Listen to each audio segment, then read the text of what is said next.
శక్తివంతమైన దేవుని నామమును బట్టి, ఆత్మదేవుని మహాకృపను బట్టి ఈ ఉదయకాల ప్రార్థన ఆరాధన నిమిత్తమై చేరి వచ్చిన మీ అందరికీ క్రీస్తు యేసు నామములో శుభములు సమాధానములు కలుగును గాక.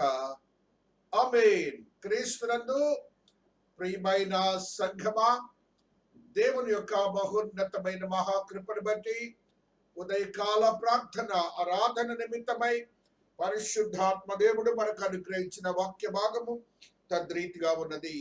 లూకా సువార్త 10వ అధ్యాయము 36వ వచన ప్రారంభము. కాగా దొంగల చేతిలో చిక్కిన వానికి ఈ ముగ్గురిలో ఎవడు పొరుగువాడాయనని నీకు తోచుచున్నదని యేసు అడుగగా అతని మీద జాలిపడిన వాడే అనెను. అందుకు యేసు, నీవును వెళ్ళి అలాగు చేయమని అతనితో చెప్పాను. దేవుని పరిశుద్ధ వాక్యమును దీవించి ఆశీర్వదించును గాక. ఆమేన్. క్రీస్తునందు ప్రియమైనటువంటి వారలారా, దేవుని యొక్క మహోన్నతమైన మహాకృపను బట్టి ఈ ఉదయకాల ప్రార్థన ఆరాధన నిమిత్తమై ఆత్మదేవుడు మనతో మాట్లాడుతున్నటువంటి ఒక సత్యాన్ని మనము ఈ దినాన ధ్యానిస్తూ వస్తున్నాం. జాలి, మర్సీ అనే గుణము ప్రతి విశ్వాసకి స్థిరపరచబడి ఉండాలని దేవుడు ఈ దినాన మనతో మాట్లాడుతున్నాడు. మనుష్యునికి జాలి ఉండాలి అనగా దయ కంటే కూడాను ఎక్కువ మర్సీ. ఆ మర్సీ అనే స్థితి నీలో ఉందా, నాలో ఉందా లేదా అని దేవుడి దినాన ప్రశ్నిస్తున్నాడు. కారణం ఏంటంటే,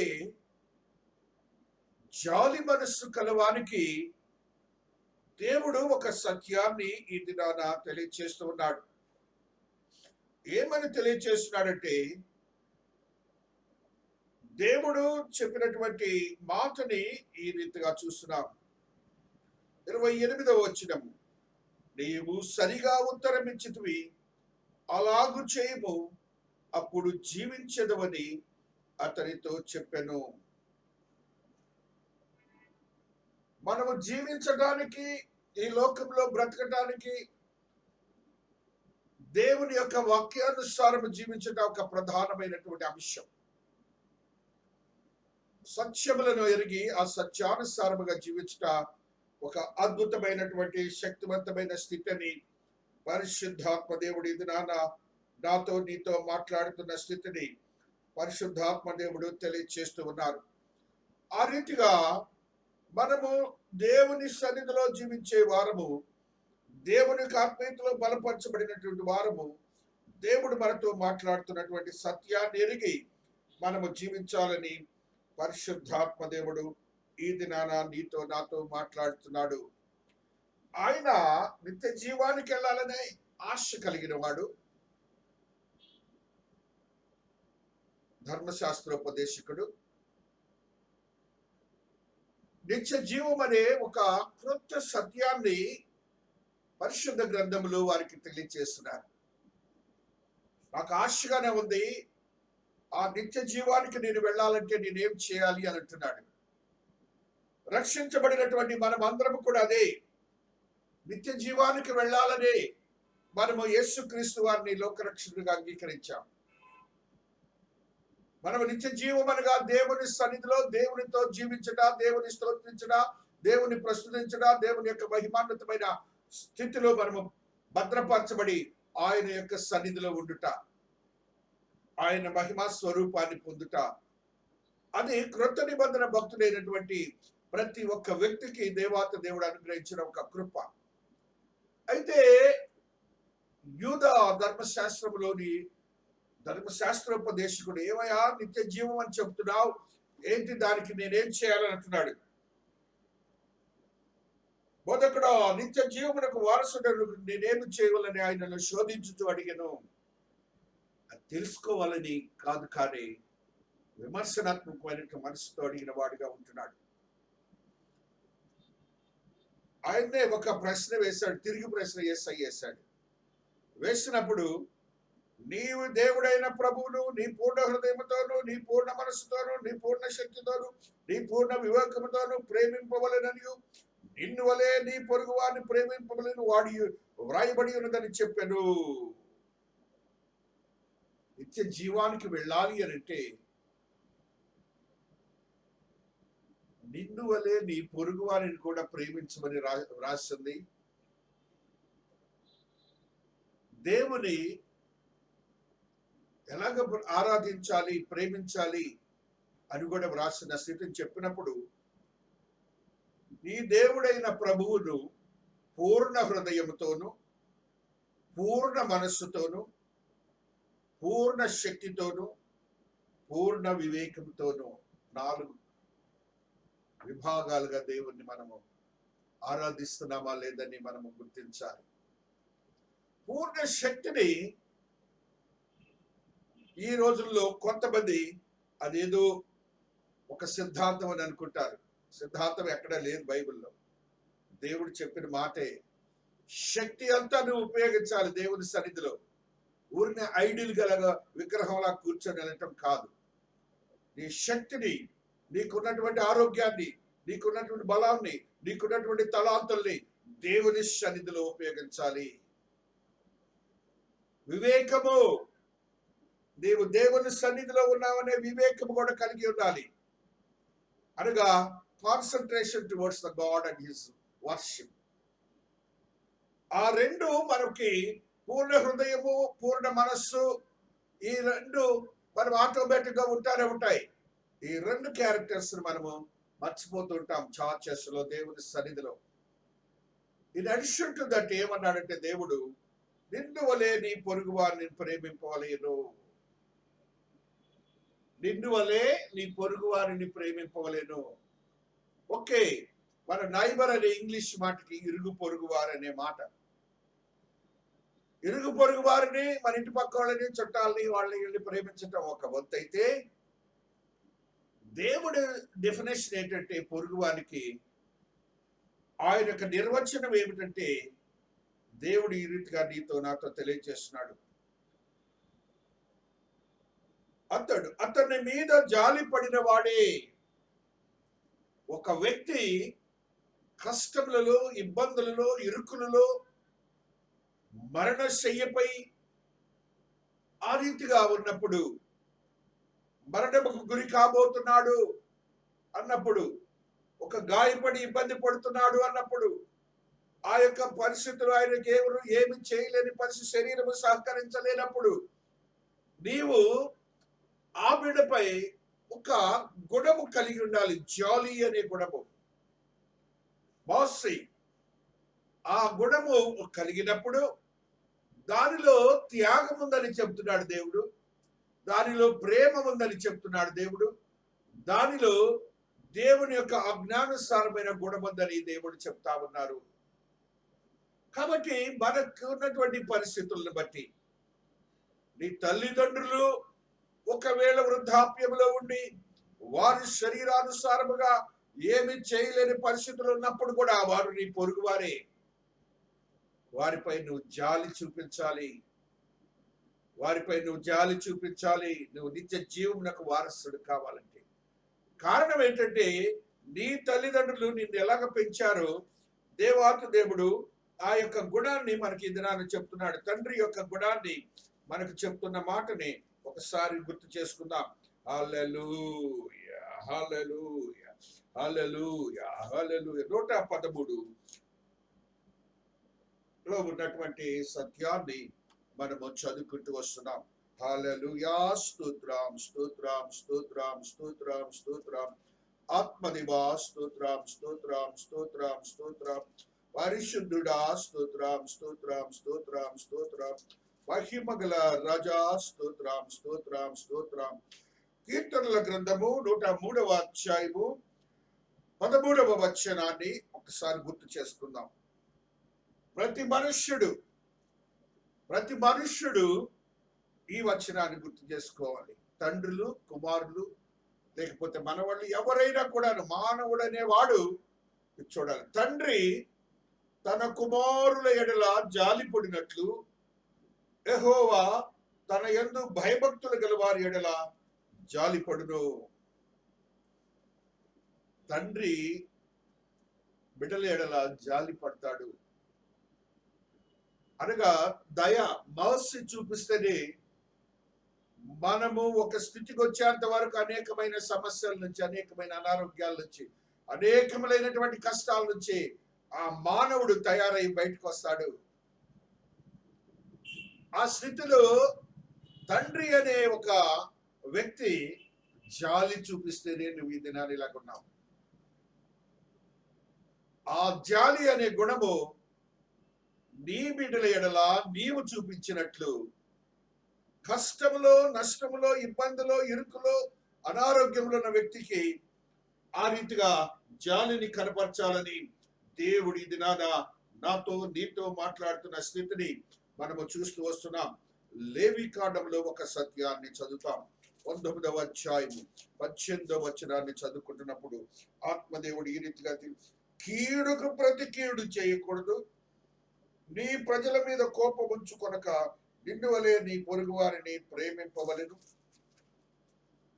నేను యెహోవాను. దేవుడే చెప్తున్నాడు. మనము కీడుకు ప్రతి కీడు చేయకూడదు. వాడేదో మనకి ఇబ్బంది చేస్తాడని మనం చేయకూడదు. వాడు చేశాడు అంతే. మనం మాత్రం విశ్వాసులుగా చెప్పబడుతున్నట్టు మనము జాగ్రత్త పాటించాలి. కోపం ఉంచుకోవద్దు, నీ పొరుగు వారిని ప్రేమించము అని దేవుడు చెప్తున్న మాటని మనము గుర్తించుకోవాలి. డిట్రానమీ, ద్వితీయోపదేశ కాండంలో కూడా ఆత్మదేవుడు ఈ రీతిగా మాట్లాడుతూ ఉన్నాడు. ద్వితీయోపదేశ కాండము 6వ అధ్యాయము 5వ వచనాన్ని చదువుకుంటూ వస్తున్నాం. హల్లెలూయా. నీ పూర్ణ హృదయముతోను, నీ పూర్ణ ఆత్మతోను, నీ పూర్ణ శక్తితోను నీ దేవుడైన యెహోవాను ప్రేమింపవలెను. కింద నీవు వాటిని అభ్యసింపచేయి నీ బిడ్డలకు కూడా దేవుడు చెప్తున్న మాటని మనము గుర్తించుకోవాలి. ఆ రీతిగా దేవుని యొక్క క్రమాన్ని మనం ఎరిగి జీవించాలి. ఒకరికి సహాయం చేసే గుణాన్ని మనము డెవలప్ చేసుకోవాలి. మనము ఒకరికి జాలి చూపించే గుణాన్ని మనము డెవలప్ చేసుకోవాలి. ఏ రీతిగాను మన యొక్క జీవన క్రమంలో కఠినమైన మనస్సులు ఉండకూడదని దేవాతి దేవుడు నీతో నాతో మాట్లాడుతున్నాడు. జాలిని చూపించమంటున్నాడు. 6:8 మీక, మనుష్యుడా, ఏది ఉత్తమమో అది నీకు తెలియచేయబడి ఉన్నది. న్యాయముగా నడుచుకుంటయు, కనికరమును ప్రేమించుటయు, దీన మనస్సు కలిగి దేవుని ఎదుట ప్రవర్తించటయు ఇంతే కదా యెహోవా నిన్ను అడుగుచున్నాడు. దేవుని నీతి ఏమిటంటే కనికరమును ప్రేమించాలి. దేవుని ప్రేమించిన ఒక వంతు అయితే దయగలిగినటువంటి ఆ జాలి గల మనస్సును ప్రేమించాలి. ఏ వ్యక్తి అయితే ఆ సమస్యల్లో, ఇబ్బందుల్లో ఉన్నాడో ఆ బిడ్డకు నువ్వు సహాయం చేయాలని దేవాతి దేవుడు మాట్లాడుతున్న స్థితిని మనము చూస్తూ వస్తున్నాం. ఆయన కొండ మీద ప్రసంగంలో చేసినటువంటి మాటను ఒకసారి గుర్తు చేసుకుంటాం. కనికరము గలవారు ధన్యులు, వారు కనికరము పొందుదురు. దేవునికి స్తోత్రాలు. నీవెప్పుడైతే కనికరము కలిగి ఉంటావో, కంపాషన్, జాలి కలిగి ఉంటావో, నీకు కూడా నీ సమస్య వచ్చినప్పుడు వారు జాలిని చూపిస్తారని పరిశుద్ధాత్మ దేవుడు ఇది నాతో నీతో మాట్లాడుతున్నాడు. లూకా సువార్తలో చదవబడిన వాక్యములు 6వ అధ్యాయంలో ఒక సత్యాన్ని చదువుకుంటున్నాం.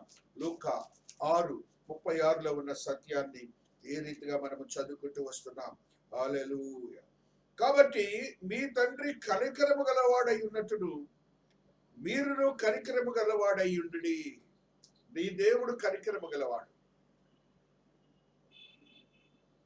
ఆయన ఉగ్రత ఎక్కువ కాలం ఉండదు. కాబట్టి ఆయన కనికరము చూపించే దేవుడని నువ్వు నీ మనస్సులో ఉన్నప్పుడు నువ్వు అదేగా కోరుకుంటావు. ప్రతినిత్యం నన్ను ఆశీర్వదించదేవా, దీవించదేవా, సమస్యల నుంచి విడుదల చేయదేవా, రోగం నుంచి విడుదల ఏగా నువ్వు అడుగుతావు. ఆ దేవుడే. కాబట్టి ఆ గుణాన్ని నీవు కూడా కలిగి ఉండాలని ఆత్మదేవుడు ఈ దినాన నాతో నీతో మాట్లాడుతూ వస్తున్నాడు. ఈ యొక్క కనికరములో, జాలిలో స్వార్థం ఉండదు, స్వార్థం ఉండదు, త్యాగమే ఉంటుంది. నీకున్న దాన్ని, నీకున్న కొద్ది దాన్ని అతనికి నువ్వు హెచ్చించే స్థితి ఉంటుంది. ఎదుటివానికి అతనికి ఒక మేలును చేసే స్థితి ఉంటుంది. ఆ త్యాగం అనే గుణము నీకుండాలి. ఆ త్యాగం అనే గుణంతో నీవు దేవుని సన్నిధిలో ప్రార్థించేవాడిగా ఉండాలని ఆత్మదేవుడు తెలియజేస్తున్నాడు. యోహాను 12:3 ఒక సత్యాన్ని చదువుకుంటున్నాం. అప్పుడు మరియా మిక్కిలి విలువ గల అచ్చ జటామాంసి అత్తరు ఒక సేరున్నర ఎత్తు తీసుకుని, చాలా ఖరీదైనది, దేవుని సన్నిధిలో ఆ బిడ్డ అనాయింట్ చేసిన స్థితి మనందరం చూస్తాం. దాని విలువను గురించి శిష్యులు కూడా అడిగిన స్థితిని మనం చూస్తాం. దేవుడు కూడా దాని గురించి మాట్లాడిన స్థితిని మనం చూస్తాం. ధనాన్ని వెచ్చించింది, దేవుని కొరకు చేసింది, దేవుని ఎడల మెప్పును పొందింది. నేటి వరకును ఆ స్త్రీ గుర్తింపబడి ఉన్నది. నీవు ఎప్పుడైతే జాలిగల మనస్సు కలిగి ఉంటావో నీవు కూడా ఆశీర్వదించబడిన గుంపులోనికి వెళ్తావని ఆత్మదేవుడు ఈ దినాన నాతో నీతో మాట్లాడుతూ వస్తున్నాడు. జాలి గుణములో త్యాగమున్నది అనే సంగతిని మనం గుర్తించాలి. త్యాగము అంటే నువ్వు కొన్ని పోగొట్టుకునే స్థితి, తద్వారా ఒక వ్యక్తికి సహాయం చేసే స్థితి, తద్వారా ఒక వ్యక్తికి ఆనందాన్ని కలిగజేసే స్థితి ఉంటుందని ఆత్మదేవుడు ఈ దినాన నాతో నీతో మాట్లాడుతున్నాడు. మత్తయి 10:42 మరియు శిష్యుడని ఎవడు ఈ చిన్నవారిలో ఒకరికి గిన్నెడు చన్నీళ్లు మాత్రము త్రాగనిచ్చును, వాడు తన ఫలము పోగొట్టుకుని నిశ్చయముగా మీతో చెప్పుచున్నాను. మనకి ప్రథమ గుణం ఏంటంటే, మనకు విశ్వాసులపై చెప్పబడిన క్రైస్తవులుగా చెప్పబడిన మనము ఒకరికి కొద్దిగా సహాయం చేయటమే. కొద్దిగా ఏమంటున్నాడు చూడండి దేవుడు, ఒకరికి గిన్నెడు చన్నీళ్లు మాత్రము త్రాగనిచ్చును, వాడు తన ఫలము పోగొట్టుకొనడు. నువ్వు ఇక్కడ చేసావనుకోండి, నీవు అక్కడ ఫలాన్ని పోగొట్టుకోవని ఆత్మదేవుడు మాట్లాడుతున్న స్థితిని మనము చూస్తూ వస్తున్నాం. కాబట్టి క్రీస్తునందు ప్రియమైనటువంటి వారులారా, యోహాను సువార్తలోనే మరొక సత్యాన్ని చదువుతాం. 12:9 ఒక సత్యాన్ని చదువుకుంటాం. కాబట్టి యూదులలో సామాన్య జనులు ఆయన అక్కడ ఉన్నాడని తెలుసుకొని యేసును చూచుటకు మాత్రమే కాకుండా మృతులలో నుండి ఆయన లేపిన లాజరును కూడా చూడవచ్చింది. మృతులలో నుండి దేవుడు జాలి చూపించి లాజరు అనే వ్యక్తిని లేపాడు, అనగా జీవాన్ని ఇచ్చాడు. దేవుడు ఎంత జాలి కలవాడు. దేవుని యొక్క గుణాన్ని చూడటానికి అనేక మంది వచ్చారని గ్రంథంలో చదువుతున్నాం. కాబట్టి ఈ దేవుని మహిమపరచడానికి నీ ఒక సాధకుడిగా కూడా ఉండాలని పరిశుద్ధాత్మ దేవుడు తెలియజేసిన మాటని మన జీవితాలకి అనువర్తించుకుందాం. కొలస్సీలకు రాసిన పత్రిక 3వ అధ్యాయము 18వ వచనాన్ని మనము చదువుకుంటూ వస్తున్నప్పుడు ఆత్మదేవుడు ఈ రీతిగా నాతో నీతో మాట్లాడుతూ వస్తున్నాడు. హల్లెలూయా. కాగా దేవుని చేత ఏర్పరచబడిన వారును పరిశుద్ధులను ప్రియులైన వారికి తగినట్లు మన యొక్క లక్షణాలు ఎలాగుండాలంటే, మనము దేవుని చేత ఏర్పడబడి వారమని, మనము పరిశుద్ధులమని, వారికి తగినట్లుగా మనము కూడా మన జీవితాలను గడపాలి. ఆ రీతిగా నీ యొక్క క్వాలిఫికేషన్ ఏంటి దేవుని ఎడల అనేది కూడా నువ్వు గుర్తించుకోవాలి. అంటూ మీరు జాలిగల మనస్సును, దయాళత్వమును, వినయమును, సాత్వికమును, దీర్ఘశాంతమును ధరించుకొనడి. ఎవడైనను తనకు హాని చేసిన నీ ఒకడును కూడినగా ఒకరికొకడు సహించు, ఒకరినొకడు క్షమించుడి. ప్రభువు మిమ్మును క్షమించినలాగున మీరు క్షమించుడి. మనల్ని దేవుడికి క్షమించే కదండి రక్షించుకొని ఆయన నీతికి వారసులు చేసుకున్నారు. ఆయన యొక్క రాజ్యాన్ని మనలను తీసుకొని వెళ్తున్నారు. కాబట్టి మనము చేయవలసిన పరిస్థితి, మనము జాలి మనస్సును కలిగి ఉండాలని ఆత్మదేవుడు తెలియచేసుకున్న విశ్వాసులతో కూడా పరిశుద్ధులతో కూడినటువంటి లక్షణాన్ని నీవు కలిగి ఉండాలని దేవుడు మాట్లాడుతున్నాడు. యాకోబు భక్తుడు 4:17లో ఏం చెప్తున్నాడంటే, కాబట్టి మేలైనది చేయననియు అలాగు చేయువానికి పాపము కలుగును. ఇప్పుడు మేలైనది మీతో నేను బోధిస్తున్నాను, అది మీకు తెలుసు. కాబట్టి నీకు అలాంటి సందర్భాలు ఏమన్నా ఉన్నప్పుడు దేవుడు నిన్ను ఆశీర్వదించి బలపరుస్తాడని కూడా గుర్తించాలి. నీవేమంటున్నాడు, పాపము లేకుండా జీవించడానికి అది ఒక మార్గం అయ్యున్నదని దేవాతి దేవుడు నాతో నీతో మాట్లాడుతున్న స్థితిని మనము చూస్తూ వస్తున్నాం. ఆది కాండంలో ఒక వ్యక్తి మనకి ఒక సాక్షిగా ఉన్నాడు. ఆ వ్యక్తిని ఒకసారి గుర్తు చేసుకుందాం. ఆది కాండము 50వ అధ్యాయంలో ఉన్న సత్యాన్ని ఈ రీతిగా మనము చదువుకుంటూ వస్తున్నాం. 50వ అధ్యాయంలో ఉన్న సత్యము 25వ వచనము. మరియు యోసేపు, దేవుడు నిశ్చయముగా మిమ్మల్ని చూడవచ్చును, అప్పుడు మీరు నా ఎముకలను ఇక్కడ నుండి తీసుకొని పోవాలని చెప్పి ఇశ్రాయేలు కుమారుల చేత ప్రమాణము చేయించుకొనెను. 21వ వచనం.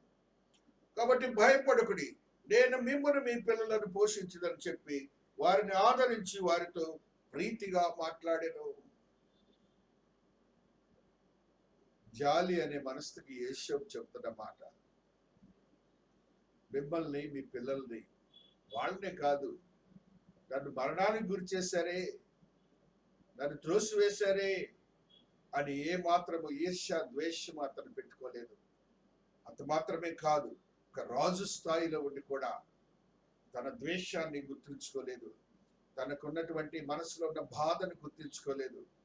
అయినప్పటికీ వారిపై జాలిని చూపినటువంటి ఒక వ్యక్తిగా, రాజుగా, స్నేహితుడిగా, సహోదరుడిగా ఉన్నాడు. అతను మనకొక సాక్ష్యం, అతను మనకొక మాదిరి. అంత మాత్రమే కాదు, మిమ్మల్నే కాదు మీ బిడ్డలను కూడా నేను పోషిస్తానంటున్నాడు. దేవునికి స్తోత్రాలు చెప్పండి. అలాంటి మనస్తత్వాన్ని మనము కలిగి ఉండాలి. కాబట్టి భయపడుకుడి, నేను మిమ్మను మీ పిల్లలను పోషించదనని చెప్పి వారిని ఆదరించి వారితో ప్రీతిగా మాట్లాడెను. మాట్లాడుతూ కూడా ఏ విధమైన కఠినమైన మాటలతో మాట్లాడలేదు. అలాంటి మనస్తత్వం మనకు ఉండాలి. బైబిల్ గ్రంథంలో దావీదు భక్తుడు కూడా అలాంటి వాడే. సౌలు ఎంతగానో హాని చేశాడు.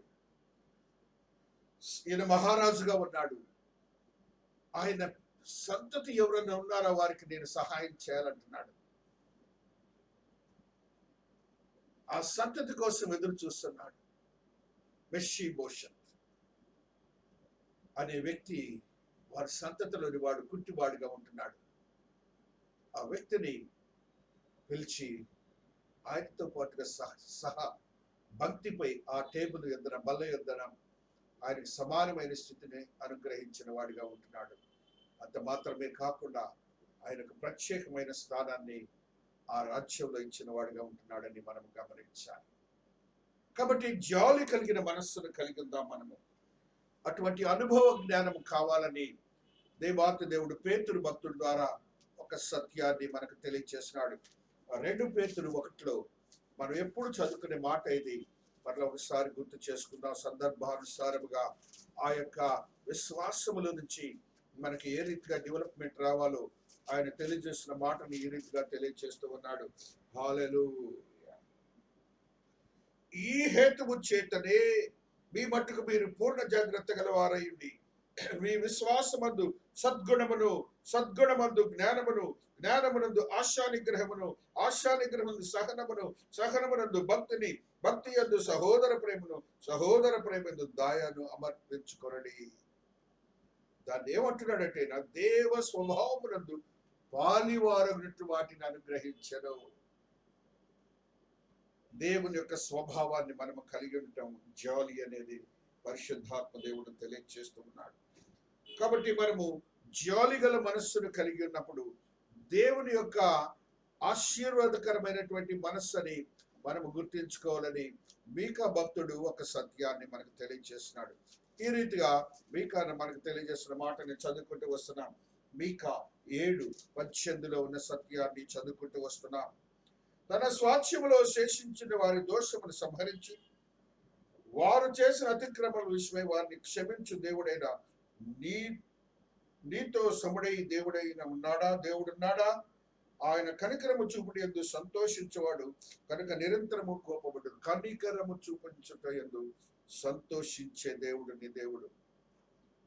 ఆయన దగ్గర నిరంతరము కోపం లేదు. కాబట్టి మనము అట్టి గుణాన్ని కలిగి ఉండాలని దేవాతి దేవుడు తెలియజేస్తున్నాడు. యాకోబు భక్తుడు ఒక సత్యాన్ని మనకు తెలియజేస్తున్నాడు. ఈ రీతిగా మన యొక్క గుణగణాలని భద్రపరుచుకుందాం. హల్లెలూయా, హల్లెలూయా, హల్లెలూయా. యాకోబు భక్తుడు తెలియజేసిన మాటను ఈ రీతిగా చదువుకుంటున్నాం. 2:13 కనికరము చూపని వాడు కనికరము లేని తీర్పు పొందును, కనికరము తీర్పును మించి అతిశయపడును. ఎఫెసీలో ఉన్న మాటను చదువుకుందాం. ఈ రీతిగా ఆత్మదేవుడు మాట్లాడుతున్న మాటని ఎఫిషియన్స్ లో ఉన్న మాటని 4వ అధ్యాయము 32వ వచనాన్ని చదువుకుంటున్నప్పుడు ఆత్మదేవుడు ఈ రీతిగా తెలియజేస్తున్నాడు. ఒకరి ఎడల ఒకడు దయ కలిగి కరుణాహృదయములై క్రీస్తునందు దేవుడు మిమ్మల్ని క్షమించిన ప్రకారము మీరును ఒకరినొకడు క్షమించుడి. కాబట్టి జాలి గల గుణము, మర్సీ, కంపాషన్, కనికరము అనే గుణగణాన్ని కలిగి ఉండాలని జ్ఞానవంతులైన వారికి తెలియజేశాడు దేవుడు. ఈ లోకంలో ప్రత్యేకమైన సాంఘిక పరిస్థితులు ఉన్నటువంటి లేవీలకు తెలియజేశాడు. అదే రీతిగా యాజకులకు తెలియజేశాడు, ధర్మశాస్త్రోపదేశకు తెలియజేశాడు. సామాన్య మానవుడైనటువంటి లోకంలో అన్యుడిగా చెప్పబడినటువంటి ఒక సమరయుడైన వ్యక్తికి ఉన్నటువంటి కనికర స్వభావాన్ని మన ముందుంచి మనకు బుద్ధి చెప్పులాగిన దేవాతి దేవుడు సర్వ మానవాళి ఒక్కటేనని ఒక భావాన్ని తెలియజేశాడు. దేవుడు ఈ పరిశుద్ధ వాక్యమును దీవించి ఆశీర్వదించును గాక. ఆమేన్. ప్రార్థించుకొందము. శక్తివంతమైన దేవా, మీ పాద సన్నిధిలో ఉన్నాం తండ్రి. అయినా మీరు మాకు దేవుడిగా ఉన్నందుకు స్తుతులు స్తోత్రాలు చెల్లించుకుంటున్నాను. ఉదయకాల సమయంలో మీరు మాతో మాట్లాడిన విధానాన్ని బట్టి కృతజ్ఞతాభివందనములు. మీకున్నటువంటి జాలి గుణము మాకుంటే నిత్య జీవమునకు మేము వారసులు అవుతామని మీరు తెలియజేసిన స్థితికి అనేక వేల కృతజ్ఞతాభివందనములు. తద్రీతిగా మా అతిశయములన్నీ కొట్టివేసినందుకు కూడా స్తోత్రాలు. అటు అతిశయములేని జీవితాలు మాకు ఇచ్చినందుకు కృతజ్ఞతలు చెల్లించుకుంటున్నాను. చేరి వచ్చిన ప్రతి బిడ్డలు ఆశీర్వదించి కృపలో భద్రపరచబడను గాక. అయినా ప్రతి కుటుంబాన్ని, ప్రతి విశ్వాసని మీ పాద సన్నిధిలో పెడుతున్నాను స్వామి. ఆశీర్వదించండి, బలపరచండి, భద్రపరచండి. నూతనమైన అనుభవాలతో నింపడినైనా ఆయా కుటుంబంలో ఉన్న చీకటిని విడుదల చేయండి నాయన, విడుదల చేయండి. ఆర్థిక సమస్యల నుంచి విడుదల చేయండి అయినా, చీకటి నుంచి విడుదల చేసినందుకు స్తోత్రాలు. అయినా తల్లిదండ్రులకును బిడ్డలకును తల్లిదండ్రులకును అదే రీతిగా భర్తకును భార్యకును శాంతిని సమాధానాన్ని అనుగ్రహించి నా దేవుడు గొప్పవాడని ఒక సాక్ష్యం అనుగ్రహించబడను గాక. కృపా సత్య సంపూర్ణైన దేవుని మహోన్నతమైన కార్యములే నా బిడ్డల పక్షంగా జరిగించబడను గాక. నూతనమైన అనుభవాలతో కూడిన కుటుంబ జీవితాలు అనుగ్రహించబడను గాక. ఆత్మదేవుని ఆత్మశక్తి స్థిరపరచబడను గాక. మహోన్నతుడా, మహాదేవా, ఆత్మదేవా, కృపా సత్య సంపూర్ణుడా, నూతనమైన అనుభవాలతో నా బిడ్డలు నింపడను ఆయన. అయినా యవ్వనస్తులైన వారికి మీరు ఇచ్చిన జ్ఞానమును బట్టి, వివేకమును బట్టి, చదువును బట్టి, ఉద్యోగమును బట్టి, అయినా వివాహమును బట్టి, గర్భఫలమును బట్టి అపవాదిని తరిమివేసిన విధానాన్ని బట్టి కృతజ్ఞతలు. యోచిస్తున్నటువంటి ఉద్యోగములను అనుగ్రహించండి నాయనా. యోచిస్తున్న విశ్వాసులను వివాహాలకు సిద్ధపరచండి నాయనా. యోచిస్తున్న గర్భఫలములను అనుగ్రహించండి స్వామి. మీ కృపను చూపుడు నాయనా. అనేక దినములుగా సంవత్సరములుగా ఎదురు చూస్తున్న బిడ్డలు ఉన్నారు. మీ కృప చూపి మీరే ఒక సాక్ష్యాన్ని మా ద్వారా ఇచ్చినందుకు స్తోత్రాలు. అదే రీతిగా నాయనా వృద్ధులైన బిడ్డలు ఉన్నారు. ఆదరణ ప్రార్థన బలమును దయచేయండి నాయనా. స్వస్థతలు అనుగ్రహించండి. భర్తను భార్యలను కోల్పోయిన వారు ఉన్నారు. ఆశీర్వదకరంగా మార్చండి నాయనా. వారి బిడ్డలు ఆయా దేశాల్లో ఉద్యోగముల కొరకై వెళ్ళి ఉన్నారు నాయనా. ఉద్యోగాలు పోయిన వారు ఉన్నారు. పర్మనెంట్ లేని వారు ఉన్నారు. వారిని ఒక పర్యాయం మీ కను దృష్టి పెట్టండి నాయనా. అమెరికా దేశం, ఇంగ్లాండ్ దేశం, కువైట్ దేశం, మస్కట్ దేశం, రష్యా దేశం, చైనా దేశం, జపాన్ దేశం, జర్మనీ దేశము, అదే రీతిగా నాయనా Asian countries, African countries, European countries, American countries, Australian countries లో ఉన్న ప్రతి బిడ్డను ఆశ్చర్యకరంగా మార్చండి. ఆత్మ కార్యములు జరిగించండి.